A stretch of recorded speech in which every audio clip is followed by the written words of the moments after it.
Ano po ba ang tamang araw ng pagsamba? Sabado or Sabbath worship or Linggo or Sunday worship? Ang Sabado or Sabbath worship ay araw ng pagpapahinga at pagsamba ng mga Hudyo o ng mga unang lingkod ng Diyos sa lumang tipan. Tayong mga Kristiyanong Katoliko, ang araw ng ating pagsamba ay araw ng Linggo.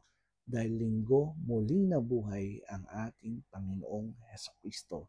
Ito rin ang araw kung saan nagsama-sama at sumasamba ang mga unang Kristiyano at lingkod ng Diyos. At ito naman ay mababasa mo sa Bagong Tipan.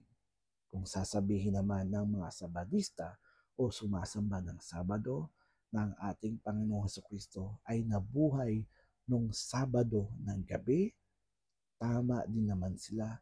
Pero technically, para sa mga Hudyo, ayon sa kanilang Jewish liturgical calendar, ang Sabado ng gabi ay simula na ng isang buong linggo.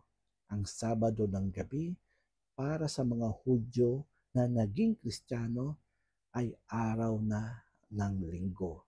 Kaya nga tayong mga Katoliko, pagpatak ng 6 ng Sabado ng gabi, meron na tayong tinatawag na anticipated Mass. Ibig sabihin, ang misa sa 6 ng gabi ng Sabado ay pareho na sa misa ng linggo ng sumunod na araw.